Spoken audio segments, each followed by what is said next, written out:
Hello everyone, this is Adam for RealHomeRecording.com. The following video was originally produced for a television show crew that I was the producer on, so I had to censor a few things, cut a few things out, but it's a good, comprehensive guide on how to use wireless audio, specifically for the Sennheiser G2 wireless system, but it's applicable to a variety of systems. Basically, this will be a good guide, a good user guide, because they don't really, they tell you how to use things in the manual, but it's really something that you have to just try out, and I show you exactly what I was showing my crew on how to set up the lavalier microphone on the clip, to how to put it into the camera settings themselves, settings on the receiver, settings on the transmitter. So everything, every little nuance is in this guide. So without further ado, here it is. This video is all about audio. High quality sound is essential to professional video. And because a lot of times for our shoots, we only have one chance to get it right. That's all the more reason to be prepared. An audience is more likely to forgive bad video, but bad audio is a no-no. You can find the XLR inputs on the right side of the EX1, and they should be set to the center mic option. The line option is typically for when you're getting a feed from an external mixer, and the mic plus 48V, which stands for volts, is for microphones that require phantom power. If the plus 48 volt option is chosen by mistake, it won't hurt anything, but it will draw more battery power. If line is selected, you'll notice right away that the signal is low, and you also can't choose certain menu options. To set the audio inputs to XLR, look on the back of the camera near the battery, and you'll find CH1 and CH2, channel 1 and channel 2. And then switch it to manual and EXT, which is shorthand for external. If you're acting as boom operator, the most important thing to remember is to wear headphones. The second most important thing is to aim for the sternum, not the mouth, the sternum. So it's a little bit forward of the mouth. Also try to keep to the right side of the camera so that you avoid cable tangles. And keep the microphone between 3 and 2 feet from the talent. To avoid room echoes, or if we're shooting outdoors, to avoid having to raise ambient noise like tree leaves rustling and birds chirping. Hey guys, this is my wireless mic tutorial, and let's get started. So here's your little wireless mic, obviously, and in the pack, it comes out of the package like this. Typically, I'll actually already have this portion on. I'm going to call this a V-clip mount. I don't actually know what the name of the thing is, but all it is, and I'm going to try not to block the camera here, but you just take it and you come up to the close to the capsule, the mic capsule, and then you push it in. And here, I'm just going to do this. It's hard to explain this and do it at the same time, but it's not that hard. Just a minute. There we go. So now that's on. The idea with this is a gator type clip because it looks like an alligator jaws. Rawr. And so I like to put it on the center square. This basically you collapse it like that. I hope that's on camera. Pushing it in with your fingers.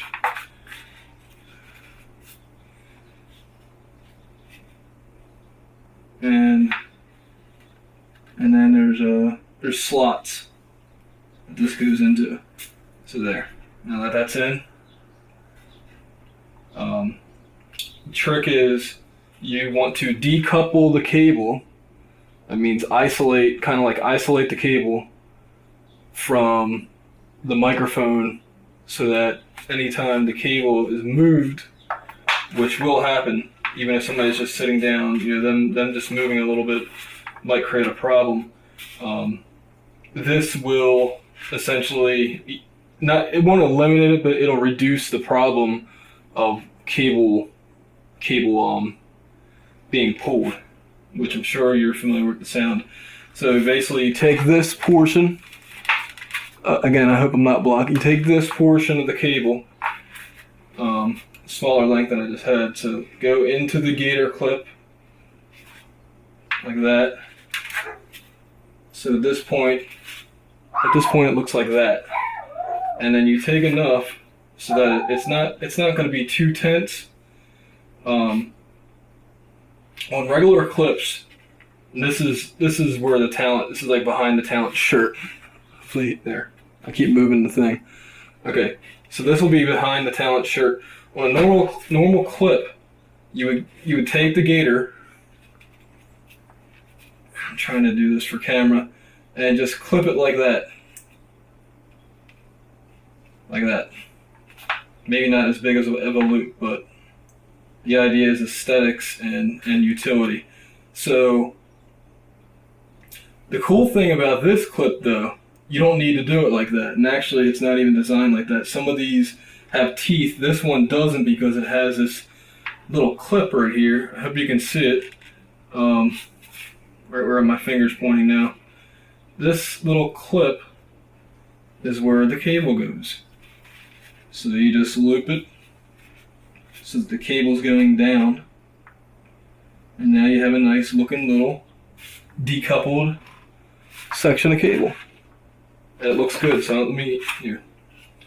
I don't want to stay there.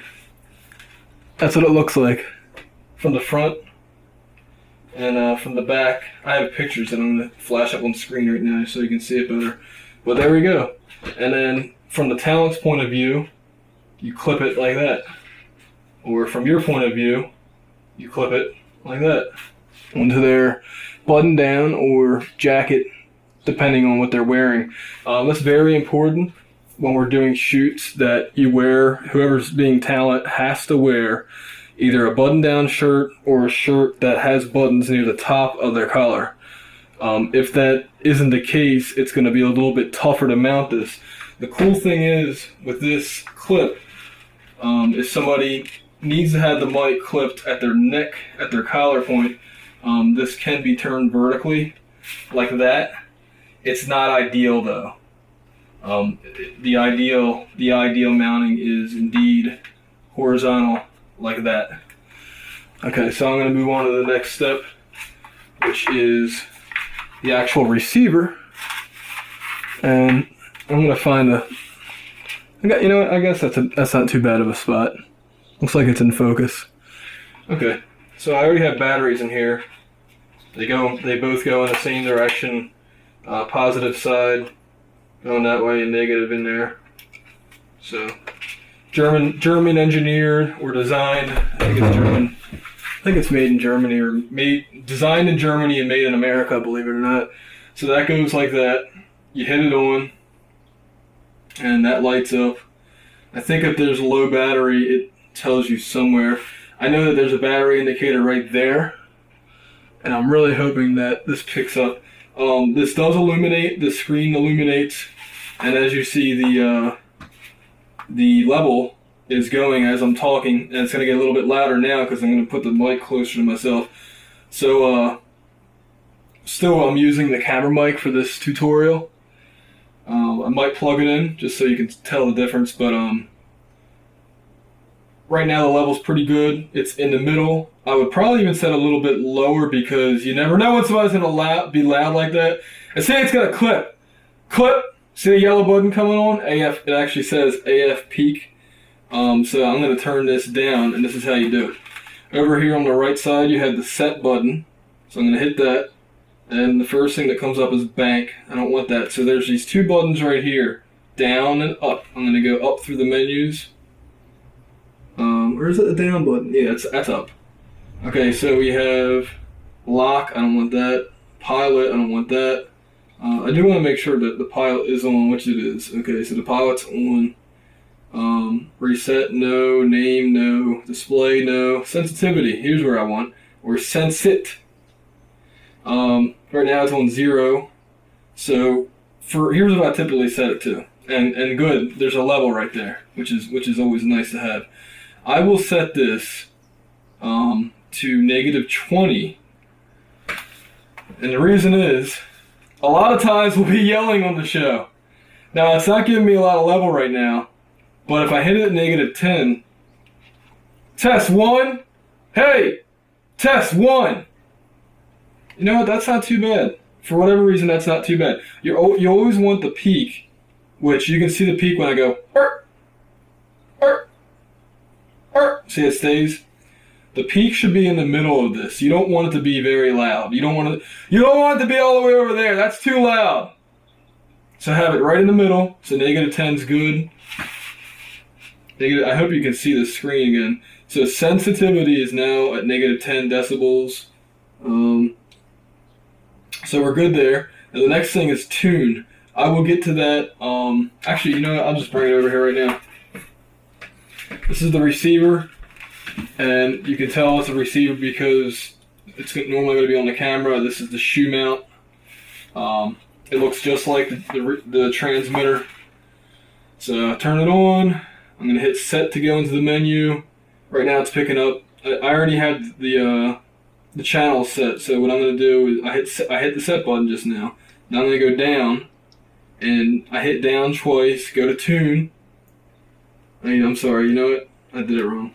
Here, so I hit the on-off button to get out of there. So hit set again. I'm gonna go to scan. So I hit scan and then I hit set. Hit set again because start's flashing. Okay, so that says 3 channels are available. I'm gonna hit set. I might actually I'm gonna move this receiver or this transmitter out of the way and hit scan again just for the heck of it. Okay, so 3 channels are free, it says. And what we can do after that is hit the up button twice and then go to channel, hit set. And now these are the 3 channels that are free. 660.95, 660.55, and 659.35. Now, this is just one bank of channels that are available. If there happens to be no free channels, which I've had a problem with, we were shooting near one time, and radio towers will definitely interfere with wireless audio. So I'm going to hit set again, and just to show you, if there's ever a problem where there's no free channels, you can go to bank, and we have, I think there's 8 available. Plus a user bank. So we have 8 banks, so I'm going to choose bank 6. Now depending on a variety of things, depending on where you are, depending on what state we're in, these will vary. I've already done a frequency scan, like basically websites that tell you what frequencies are on radio stations and whatnot, and TV channels. TV channels are actually where these frequencies tend to be problems. So actually, I'm already getting their interference with this channel, so I'm going to go to another bank. Okay, I'm in bank 2. And I'm going to do another scan. Start. And we have 4 channels free. Cool. So I hit set, and that stores it, and then I'm going to go to channel again. And again, now we have 4 channels to pick from. So I'm just going to pick whatever. So that's, I just hit the on and off button to exit out of there. It's easier than going up and down and going to the exit. Either way will get you back out. So now we're on 651.150. And it's muted right now because there's no transmitter transmitting a signal.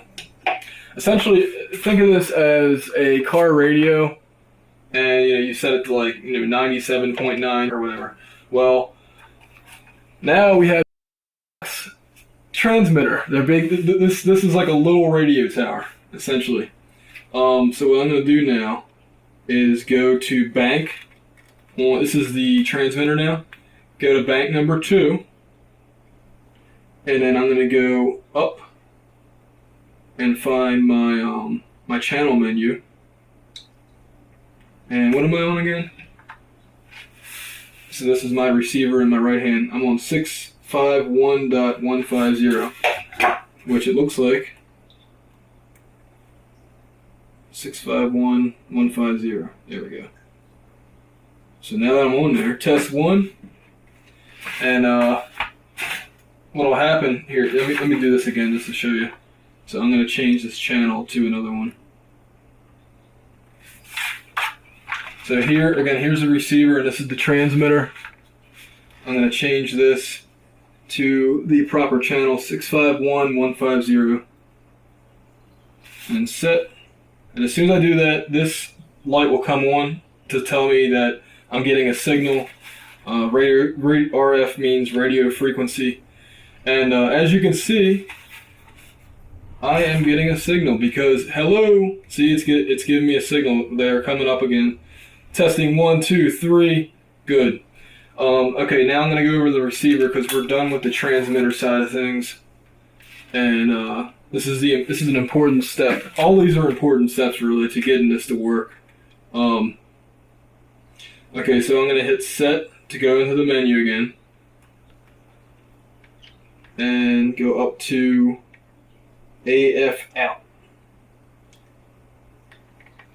And my level is set to 0. And I've done a number of tests, and you can choose what's it, plus 12 and all the way down to negative 30. But I did a bunch of tests, and I found that 0 plus 0, as it's labeled in the menu here, is the best quality output. Because the EX1, which is the camera I'm recording with right now, has an attenuation menu, and 0 with the attenuation set to, I usually set it to around negative 20 in there somewhere. Sounds amazing. Dropping this AF out down or adding to it makes it sound worse. 0 is the ideal position. And the other problem that I have, that I've seen people do, on the side of the camera, as you'll see in this picture right now, there are 2 audio dials. There, and it goes from 0 to 10. And you know, it makes sense that you would adjust the volume that way, but this guy, who's a big audio guy, I mean, he's got probably a $20,000, maybe $30,000 audio system, did a variety of tests, and he found that setting these, essentially think of these as mixer faders. On a mixing board, you have 2 things. You have a preamp, and then you have a fader. He found that setting these faders on the camera at 6 are unity gain, which you want, for best quality purposes, you want the faders to be at 6 at unity gain. Unity gain means the signal's neither being boosted nor attenuated. Attenuated just means that the level's being dropped down electronically. 6, it's passing the signal through perfectly. Well, then how do you set the mic level then? Really simple. So I'm going to go in the menu right now. And I'm going to go up to, see that musical note? That's your audio menu. And I'm going to click the select button on the camera, and of course audio input. And then you see where it says trim? I'm gonna select that and then hit the select button, and I'm gonna change that down to where I need it to be. So like I said, I think normally this is, I either set it to negative 23, negative 29 for wireless audio. But the way you get this to work is you hit menu, you select that, and then you hit the menu button to clear out of there. And then underneath the camera handle, there's a status button on the upper right portion. The first menu will come up, the camera menu, which tells you white balance settings and a bunch of other stuff. You don't want that's not what you want to see. There's 5 different pages on this screen. So with the menu selection scroll button, like wheel, you go down to the audio menu, which is on page 2, and you will see a numeric audio meter display. Normally when you're shooting, you can see a meter display at the bottom right corner of the screen. However, there's no numbers. So this will show you numbers. And your ideal range, you want to be between -20 and -10. You can even be a little bit lower than that if possible, but because the menu only shows you, I think it gives you, what's it, -3, -23, and -29, that's a 6 decibel difference. So it only gives you a 6 decibel difference. If you want to record lower, I would actually record between -30, like around -25, which isn't on numbers, but you can use your imagination, between -25 and -15. This camera, the EX1, has incredibly quiet audio circuitry, so you can get away with a lot more than normal video cameras. And ideally, you do not want to overload the camera because it'll distort, and that's not good. Same thing with the what we just set up with the wireless transmitter. If you have your transmitter peaking, it will distort the audio, and it sounds nasty. It sounds a lot nastier than if you distort the EX1. So you definitely want to make sure, this process that I just took you through is called gain staging, and the idea behind it is you're optimizing levels for the least amount of noise without causing distortion. Just so you're aware, a fresh pair of these batteries will last 8 hours. So they'll last for an entire day's worth of shooting, essentially. Alright guys, I'm going to try to yell, so hopefully you can hear me. I didn't show you this before, so this is basically hooking up the lob to the talent. Now, we might be able to do this ourselves. So the new trick that I learned is to not bring up the microphone through the shirt. You actually drop the connector part down first, because that little phono plug is a little bit more durable than a mic. So now the other thing you do is you take the connector and go through the belt loop. I don't know if you can see this on the screen. I'm surrounded by bird shit. And there's a plane going by. So just go through like so.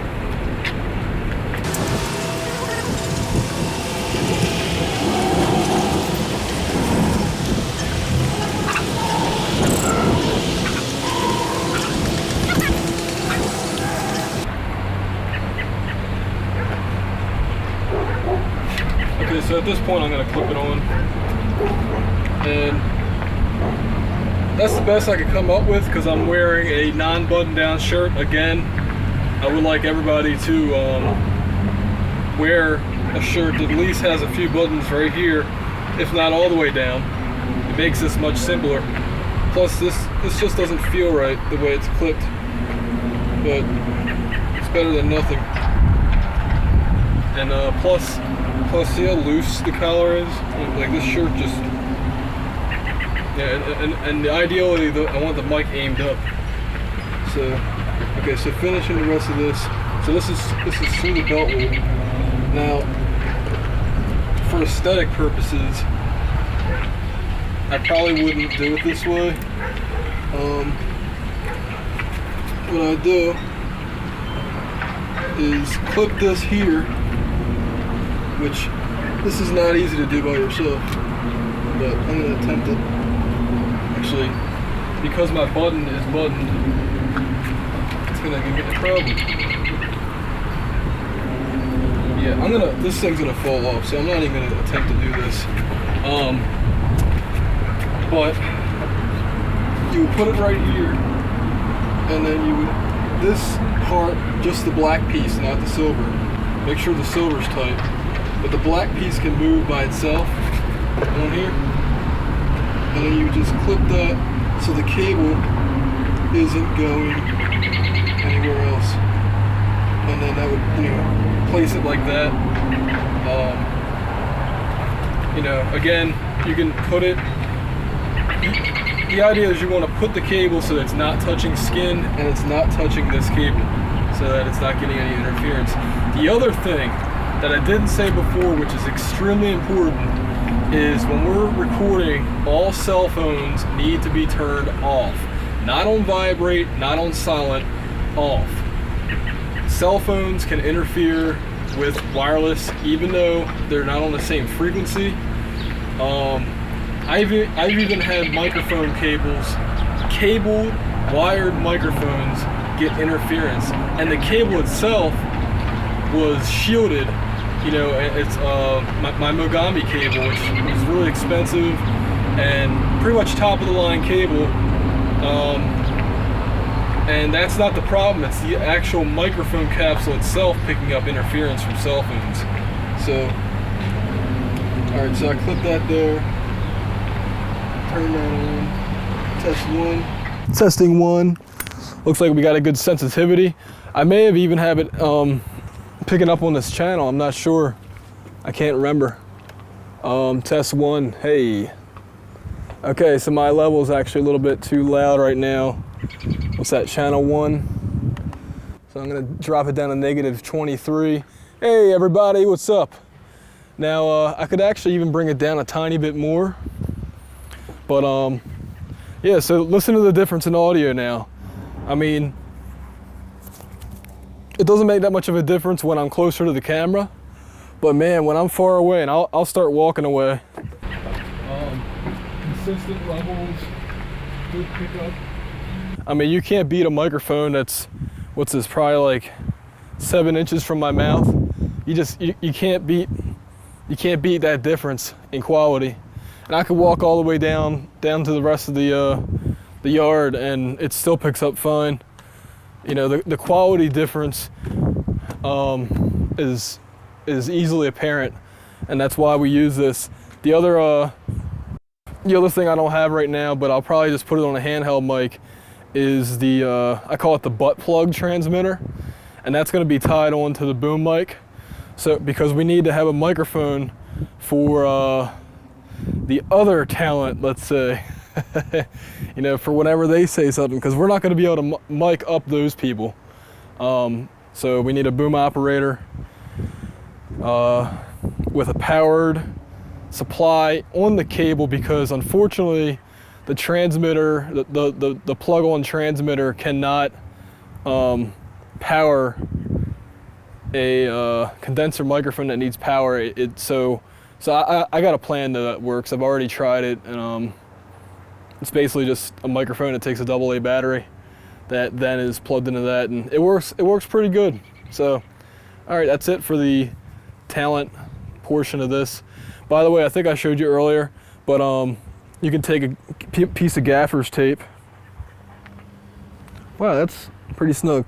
All right, if you can see this, and make a loop, and then on the inside of my shirt, the sticky part of the tape would be facing this way, and then that just gets planted, and then it's just so that there's less cable handling noise.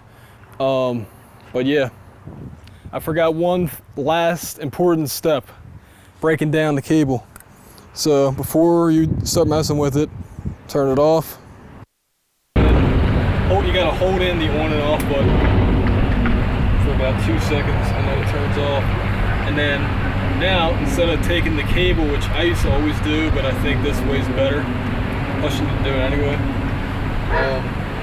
just take the cable, pull it back through the belt loops ever so carefully, because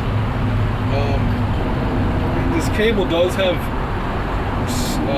steel in it. It's like double-stranded steel, but I would still not yank it very fast, because you never know. Alright, so that's out now. I think one more loop.